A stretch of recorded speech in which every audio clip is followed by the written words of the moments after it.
Okay.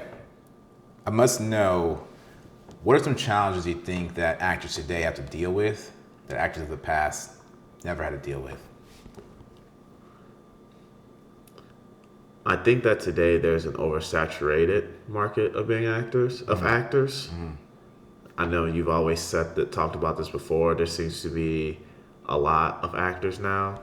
Maybe it's because we're in Los Angeles, but even when I was living in Chicago, everyone was an actor. Really? Yes, Wow. yes, and it just feels like the market is very oversaturated. But that's just a different challenge. Even now, how they say, "Oh, create your own opportunities." Well, everyone's creating their own opportunities.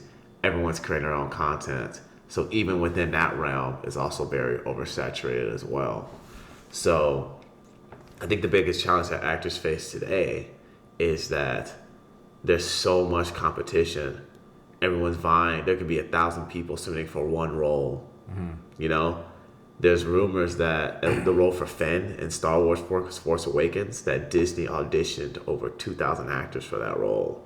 Yeah. For that one role of different races, demographics, everything. And at the end of the day, only one actor got it. Yeah. And while back then, as far as auditioning for roles, I'm pretty sure there was a lot of people auditioning for roles and everything, but not like I don't think there's 2,000 people auditioning for one role. You know what I mean? Or thousands of people auditioning for one role, and it's just I think that the big challenge is that now it's just oversaturated. And now it's how do you stand out?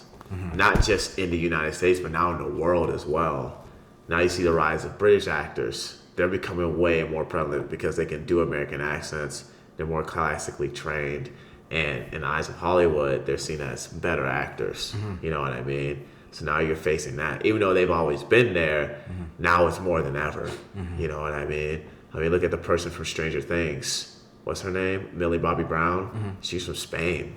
Oh, was she? Yeah, she's not. Yeah, she's from Spain. She's from Spain? She speaks Spanish? Yeah, she speaks Spanish. I believe so. I could be wrong, but Okay. she's from Spain. You look at, who Dark A. Montgomery is? Probably not. He was also in Stranger Things. He was like the bully in season 2 or whatever. Okay. He's Australian. Right. Yeah, the dude from Snowfall. He's from Britain. Right. You know. So I think there's more global competition. Is the best way to put it, because with the rise of self tapes, with the rise of other cultures, us watching other cultures in the form of movies like Parasite and everything, with that rising, competition has gotten way more and more fierce. And with the rise of the United States becoming an entertainment capital, the mecca capital of the world, it's made more people want to become actors, But what do you think? Yeah, I completely agree with everything you said. First and foremost, the barrier of entry, I say it's quite a bit. The barrier of entry to become an actor or to be in, I call them Instagram bio actors, the barrier of entry is non-existent. Anyone can claim the title of really any profession now, though there's a vast difference between claiming it and being that, right? And being successful in it, and being massively successful. Massively successful. Even moderate success, I feel like, is also very, very hard as well. Even moderate success is, right? So I was watching this talk. Hollywood Reporter has great interviews on actors. It's kind of my secret to really diving into things. And one of them was with several actors. They had remind me of the gentleman who plays Loki. His name? Tom Hiddleston. Tom Hiddleston was part of the table, and probably 3 other actors were part of the table. But the 2 at the head of the table were Samuel L. Jackson and my guy, Michael Keaton, were the 2 guys at the head of the table. And even amongst those actors, all of them veered their direction and their attention to Michael Keaton and Samuel L. Jackson. Yeah. And Samuel L. Jackson said, hey, he's like, Michael, I watched you long before I even got into it. He's like, so how'd you do this movie? How'd you do this role? And Samuel L. Jackson was interviewing Michael Keaton. Michael Keaton's just sitting there like, it's different here, it's different then. And even then, you kind of sense the tears of being amongst it and being in the industry too.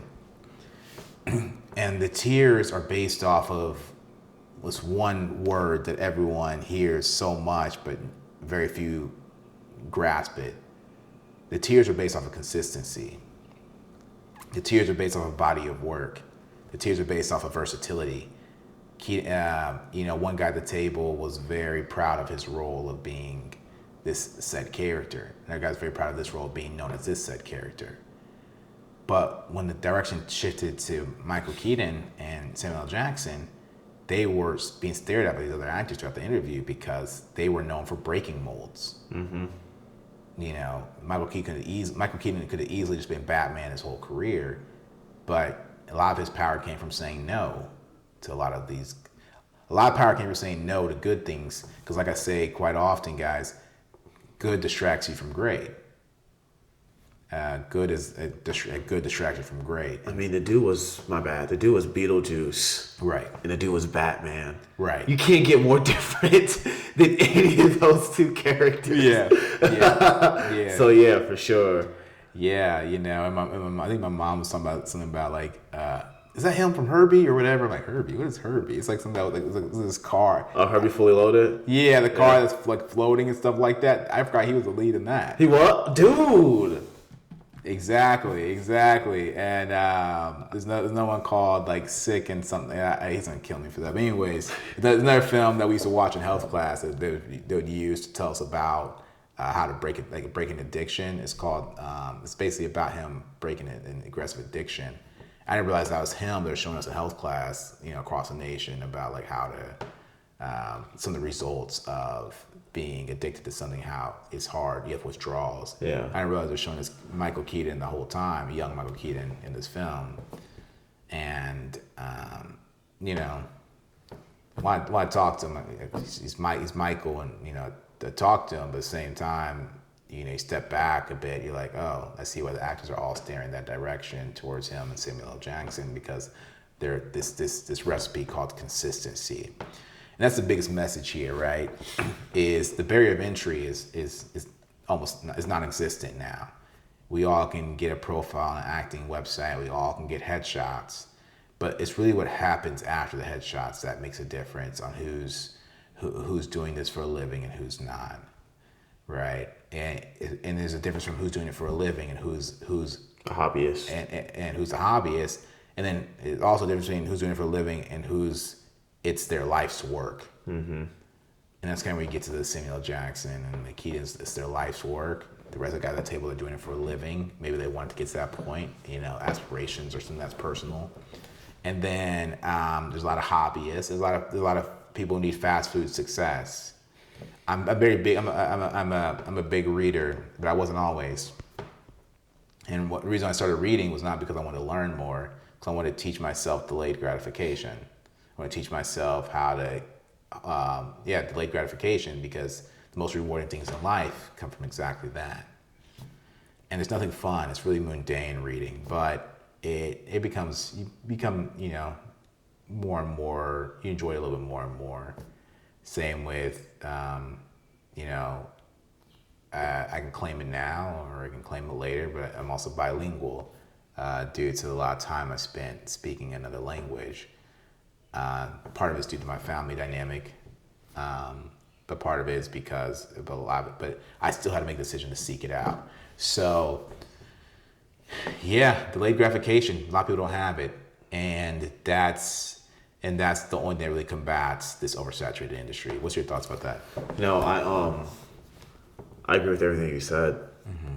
And I also believe that another big challenge that actors face today is that, you're told that get your headshots, put together a great reel, have a solid resume, and you'll be able to book an agent or find representation, when in reality it's not that simple.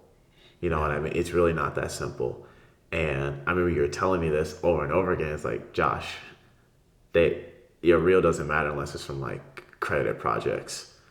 He's like, they're not going to open your reel unless it's from a project that has some significance to it. And I was like, man, Chad, it'll be fine. You know what I mean? Like, I don't believe that, yada, yada, yada. And then I started to realize, oh, wow, he's actually, now that I think about it, now that I've talked to these agents and talked to these managers, unless they look at your resume and see that you're on like Shameless or whatever project, they're not going to be really looking at you unless you know someone that knows somebody, or unless you're a friend of a friend. You know what I mean? But Yeah. that's also another thing. So what I realized about so far, I had a great conversation with a mentor of mine 2 days ago. Right. And he told me, he said, Josh, the thing about this industry is that there is no rules. There's no rules on how to break in. There's no set path. There's no do this, do this, do this. Right. You honestly have to make your own way. If you want to be like you can go the route of just focusing on acting and auditioning, or you can go the route of creating your own opportunities, or you can do both at the same time. But he says there's no right path. You know how in sports, if you are a sophomore in high school, and if your fastball even touches 90, if you're a sophomore in high school, and if you throw in a fastball at 100 miles per hour, actually scratch that, even at 90 miles per hour, you're making the big leagues. You're at least going to get drafted, and you're going to get a shot. Right. You know what I mean? Because you have mechanics, you have something that a lot of kids your age don't. So just imagine 10 years down the line how hard you're going to be throwing more control. Right. With sports, there's always a set path. If you're good at your sport, if you're one of the best, you're going to at least get drafted and get a shot. Right. With acting, you can be the best actor and you won't, and there's a possibility that you won't ever get a shot. And the reason I say that is because with acting, with sports, there's a set path. Right. But with acting, there is no set path. You know what I mean? And I played sports in high school. I play a lot of sports, and I always equated, like, what do I need to do? Like, I just need to get headshots, reel, resume, and I find an agent. I'll start getting auditions. I'll get cast. I'll be solid. Sports, work on my swing. I'll get better at hitting the baseball. Yeah. Work on throwing. I can throw the baseball harder. Yada yada yada. I'll get better. Then I can eventually, if I work hard enough, and if I have talent, I'll be able to at least get drafted. But with that way, yes, that is a set path. But with acting, it's not. There's no set path. You know what I mean? Right. It's not a set infrastructure. Yeah, that's a better way of saying. That's a way of putting it. Yeah, it's not a set infrastructure. Yeah, I actually have, and it's interesting people say that. People use the sports analogy a lot. I've used it before. For me, I see film just the same as I see sports. For me, where I currently, the ladder I'm currently trying to climb, I'm not trying to climb really anything, honestly.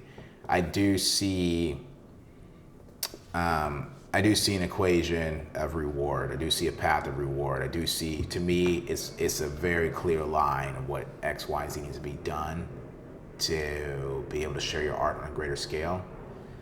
For artists, I'm going to drop a gem here. From my perspective, my limited perspective is opposed to in sports, it comes down to dubs and L's, comes down to winning, comes down to stats, then comes down to wins. Did you get the how many Super Bowls do you have?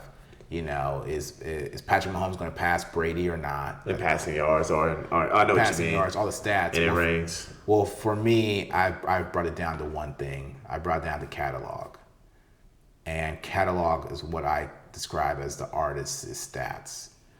And so, which is, when they say don't tell everything you know, this is everything I know, so you guys are welcome. So I see it as catalog. And if you don't believe it, you can look at all these artists right now. I think Metro Boomin just sold his catalog for like $70 million to some publishing company or record company. But I see it all as catalog. What made Michael Keaton the pinnacle of that table, along with Samuel L. Jackson, is their catalog. It wasn't one film, right? Where other people played big roles, these guys played several. And they played roles that weren't big, and they made them big. And so it comes down to catalog. And so your Super Bowl wins is basically the volume of work you put out there, the volume of work you put with quality, some formulas, quality and quantity is what you put out there will make all the difference for you. And that's how I see championships won for our field. And if you have that, then it's just a matter of time. And you can always, and for people's defense, what you're speaking of right now is there's no way, there's no trajectory that was back maybe 20 years ago when you had to kind of be a yes man to make it in Hollywood. When you had to get yeses. But today, since we do have the ability of production due to the costs as significantly dropped, the only price you're paying is commitment and discipline. And so if you pay that and do your due work on that, then it's just like any other artist. It comes down to catalog, and whether you reap the reward while you're alive or you're gone, you're going to reap the reward. It's similar to a Van Gogh. Yeah. You know, a lot of these painters back in the day who were celebrating the last days of their life when they were already gone. And sometimes that's the way it is for an artist. But it comes down to catalog. If you don't have it, you probably won't make it. It's Black Hollywood. Yep.